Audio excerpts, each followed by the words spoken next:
நண்பர்களே எல்லாருக்கும் வணக்கம். இப்போ நம்ம என்ன வீடியோனா இங்கே பாருங்கள், நான் வந்து வெங்காயம் பூண்டு உரித்து வச்சுருக்கேன், தக்காளி அரிஞ்சு வச்சுருக்கேன், புளி ஊற வச்சுருக்கேன். வாங்க இந்த வெங்காயமும் பூண்டும் வச்சு குழம்பு எப்படி செய்யலான்னு பார்க்கலாம். இப்போ வந்து எண்ணெய் ஊற்றிட்டு அடுப்பில் கொஞ்சம் இந்த வெங்காய குழம்புக்கு கொஞ்சம் எண்ணெய் நிறைய வேணும், அப்போ தான் வெங்காயத்துலேயே நிறைய வேக வைக்க முடியும் ரொம்ப நேரம். வெந்தயம் வச்சுருக்கேன், வெந்தயம் போடணும் புளி குழம்புக்கு. இப்போ எண்ணெய் காஞ்சிச்சு, வாங்க வெந்தயம் போட்டுக்கலாம். வெந்தயம் போட்டாச்சு, பொரிய ஆரம்பிச்சிச்சு. வெந்தயம் கலர் மாறினோடனே கடுகு கொஞ்சம் போட்டுக்கலாம். இப்போ கடுகு பொரிஞ்சிருச்சு. இப்போ வெங்காயமும் பூண்டையும் போட்டுக்கலாம். பாருங்கள், இந்த அளவுக்கு எண்ணெய் ஊற்றிக்கணும். இது இப்போ நல்லா வெந்து விட்டோம், கிண்டி விட்டு மூடி வச்சிடலாம். வெங்காயமும் பூண்டும் நல்லா கலர் மாறுற அளவுக்கு வேகட்டும். இப்போ இந்த தக்காளி வந்து கொஞ்சம் நல்லா அப்படியே கசக்கி விட்டுக்கலாம். ஏன்னா இப்போ உள்ள தக்காளிலாம் லைட்டாகவே இல்லை, ரொம்ப ஸ்ட்ராங்காக இருக்குது, தக்காளி எதுவுமே இல்லை.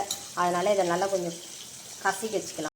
வெங்காயம் இந்த அளவுக்கு வெந்துடுச்சு பாருங்கள், கலரே மாறிடுச்சு எண்ணெயோட வெங்காயத்தோட கலரு. இப்போ கருவேப்பிலை போட்டுக்கலாம். தக்காளி வந்து இந்த அளவுக்கு நான் கசக்கி வச்சுருக்கேன், இதை இப்போ கொட்டிக்கலாம். தக்காளியே ரொம்ப நேரம் வேகும்ல, அதனால் இப்படி கசக்கிட்டோன்னா நம்மளுக்கு கொஞ்சம் ஈஸியாக இருக்கும். வேகிறது ரொம்ப நேரம் அது எப்போ கரையும் உப்பு போட்டு கரைய வைப்போம், அதனால் கொஞ்சம் கசக்கி வச்சுக்கலாம். இந்த அளவுக்கு உப்பு போட்டு இப்போ அந்த தக்காளி கொஞ்சம் நேரம் நல்லா வேகட்டும். இப்போ வந்து பார்த்திங்கன்னா தக்காளி வெங்காயம் இந்த அளவுக்கு வதக்கிடுச்சு. இதில் நான் வேறு எதுவும் காய் போட மாட்டேன், எனக்கு பூண்டும் வெங்காயமும் மட்டும்தான் காய், சரிங்களா? நல்லாயிருக்கும்.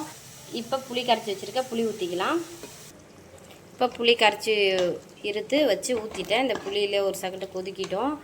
கொதிச்சுட்டு குழம்புத்தூள், புளிக்குழம்புத்தூள் இருக்கு இல்லையா, அது போடுறேன். எனக்கு வந்து கொஞ்சம் நல்லா காரமாக பிடிக்கும், அதனால் நாங்கள் காரமாக எனக்கு தேவைப்பட்ட அளவுக்கு குழம்புத்தூள் போட்டுட்டேன். பாருங்கள், தட்டன் இருக்குது. எனக்கு குழம்புத்தூள் ரொம்ப காரம் ரொம்ப பிடிக்கும். எப்படி இருக்குது? இன்னும் இதில் தண்ணி ஊற்றணும், உப்பு போடணும், மஞ்சத்தூள் போடணும் லைட்டாக. இருங்க, மஞ்சத்தூள் போட்டுக்கலாம், கொஞ்சம் கலராக இருக்கும் அழகா. இப்போ கல் உப்பு போட்டுக்கலாம். எப்படி நல்லா கிரேவி ஆயிடுச்சா? இப்போ இதில் என்ன பண்ணுறோன்னா தண்ணி ஊற்றிக்கலாம், தேவையான அளவுக்கு தண்ணி, சரிங்களா? நல்லா கொதிக்கிட்டோம். இப்போ மூடி வச்சுட்டேன், இந்த பக்கம் சாப்பாடு வச்சுட்டேன். இப்போ வத்த பொரிக்க புளிக்குழம்பு ரெடி. பாருங்கள் எவ்வளோ அந்த அளவுக்கு ரெடி ஆகிடுச்சு. இப்போ வந்து சாப்பாடு ரெடி ஆகிடுச்சு. வத்தை பொரிச்சிக்கலாம். அப்பளம் தான் பொரிக்க போகிறேன் இன்றைக்கி. சோத்து வத்தை இருக்குது, ஆனால் ரொம்ப நாளாக இருக்கிறதுனால நமுந்துருக்கும், காய வச்சு தான் பொரிக்க முடியும். இப்போ அப்பளம் பொரிச்சிக்கலாம் வாங்க. அப்பளம் பொரிச்சாச்சு, வாங்க சாப்பிட்லாம். குழம்பு பாத்திரத்தில் மாற்றிக்கிட்டேன். இப்படி யாராவது சாப்பாடு செஞ்சு புளிக்குழம்பு சிம்பிளாக செஞ்சு சாப்பிட்டு பாருங்கள். வாங்க புளிக்குழம்பு சாப்பாடு சாப்பிட்லாம்.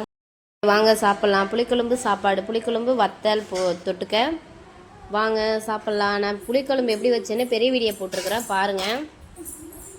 ஏன் இன்றைக்கி புளிக்குழம்புனா, நான் கறி குழம்பு செய்யக்கூடாது, பாப்பா சாப்பிடக்கூடாது, அதனால் இன்றைக்கி புளிக்குழம்பு வச்சுக்கிட்டேன். சாப்பாடு அவங்களும் எடுத்துகிட்டு வந்துட்டுருக்குறாங்க. பாருங்கள் அடுத்த ஒரு சாப்பாடு. என்ன ரெண்டு அப்பளம்